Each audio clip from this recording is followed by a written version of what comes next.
Llega el domingo, te vistes, vas a misa y luego nada. Luego nada. Tenemos todo un día para perder, para no pensar y para no hacer nada. Para. Esto no es así. Llega el domingo, te vistes, vas a misa y luego... ¿Luego qué? Ahora te lo cuento porque yo tampoco lo sabía. Cuando me convertí a menudo me preguntaba ¿qué será diferente ahora en mi día a día? ¿Qué será diferente en mi casa? Aprendí muchas cosas y en algún momento me topé con el tema del descanso dominical y me intrigó muchísimo. Entonces me fui al catecismo y descubrí que se resume en 4 puntos.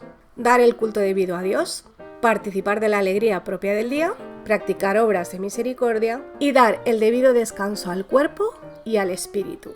He leído mucho sobre el tema, bueno, mucho no, un poco, y lo he resumido en 10 puntos. El tercer mandamiento dice, santificarás las fiestas.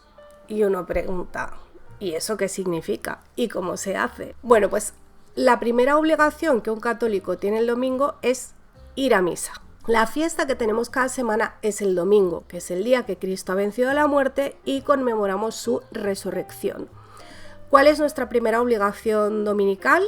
Es participar en la Eucaristía, oír misa entera y comulgar si se puede. Y es ir a misa, pero no encajándola entre otras cosas, como a ver dónde la puedo meter, sino al contrario, la misa es la prioridad del domingo. A mí me gusta ir a media mañana porque esto le da un poco como el tono al día, o ir a final de la mañana para luego ya saliendo de allí ir a casa a preparar la comida familiar, pero puedes ir a cualquier hora del día. Lo importante es, como dice el obispo Munilla, que no se trata de ir a misa por cumplir, sino que hay que eucaristizar todo el domingo. Que la Eucaristía lo impregne todo. Esto significa que el domingo debemos rendir culto a Dios todo el día en todo lo que hacemos y por lo tanto hay que evitar cualquier actividad que nos impida rendir ese debido culto a Dios. Claro que eso, dicho así, uno puede pensar, lo entiendo, pero ¿qué significa concretamente?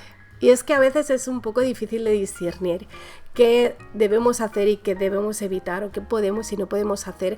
Si tienes dudas y te cuesta discernir sobre algunas actividades en concreto, lo mejor que puedes hacer es consultar con un sacerdote que sea de tu confianza y él seguro te va a guiar y te va a indicar en ese tipo de actividades. De hecho, si hay algún sacerdote que nos esté viendo ahora, le invito a que deje un comentario diciéndonos ¿cuáles son los mayores errores que cometemos el domingo?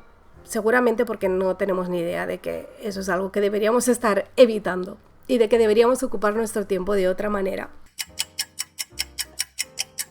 Un punto que me llamó mucho la atención y me costó, quizá porque trabajo por cuenta propia, es no trabajar sin verdadera necesidad. Porque claro, yo pensaba, bueno, todos trabajamos para poder comer, ¿no? Y poner un plato de comida a nuestros hijos, entonces eso siempre es una necesidad.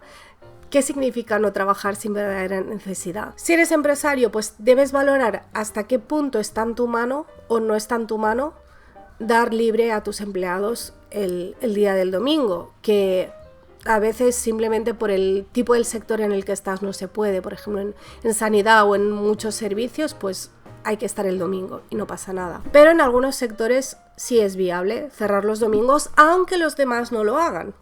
Esa es la diferencia. Ahora, si trabajas por cuenta propia como yo, ahí es muy difícil, sobre todo si trabajas solo, nadie más depende de ti.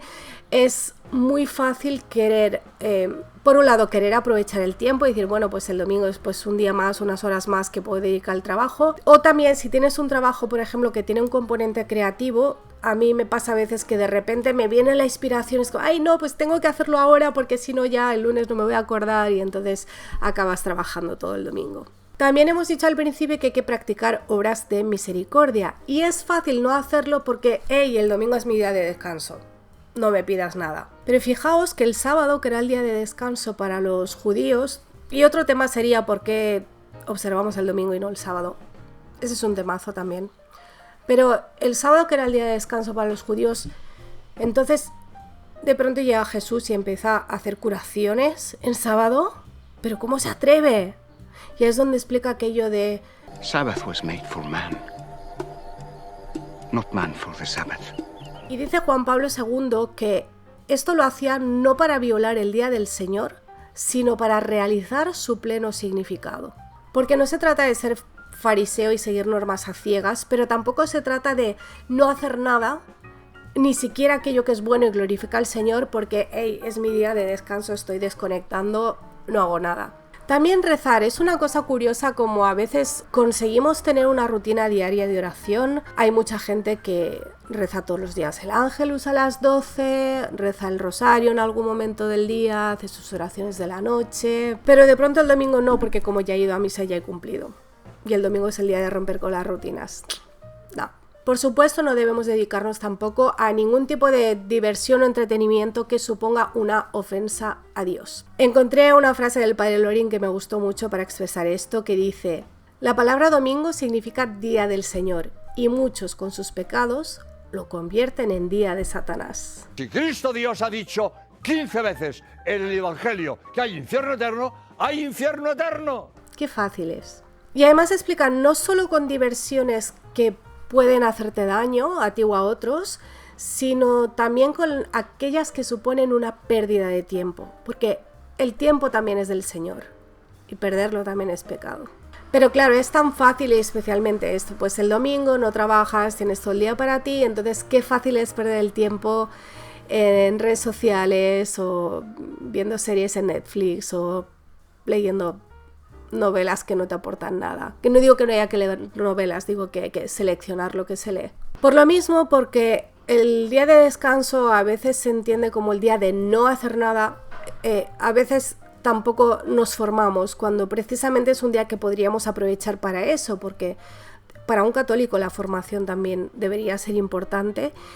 Y quizás si entre semana no tienes mucho tiempo, pues el domingo sí es un buen momento para dedicar a esto, pero la influencia negativa del sistema escolar hace que para muchos cualquier cosa que sea formativa se restringe a de lunes a viernes, como el colegio. Y entonces el domingo es el día exclusivamente dedicado al entretenimiento y al dolce far niente. Tampoco debemos aislarnos, porque a lo mejor crees que para descansar, y sobre todo para descansar la mente, necesitas aislarte porque ya estás toda la semana rodeado de gente, en el trabajo, en casa, lo que sea. Pero es importante también compartir con la comunidad. Dice San Juan Crisóstomo: no puedes orar en casa como en la iglesia, y es cierto, porque el domingo tiene un sentido comunitario que, de nuevo, como decía Munilla, no aplica solo a la celebración de la Eucaristía. O sea, no es solo voy a misa y ya cumplido, sino que eucaristizamos todo el domingo.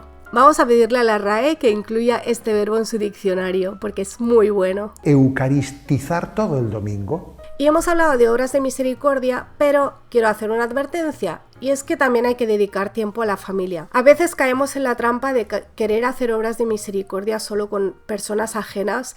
He conocido gente tan entregada a las actividades de la parroquia, que está bien ser participativo y ofrecer tu tiempo, pero he conocido gente que estaba tan implicado con eso que prácticamente descuidaban a sus propias familias. Y si tienes familia, especialmente si tu vocación es el matrimonio y tienes hijos, o si tienes tus padres mayores, eso nunca debes descuidarlo.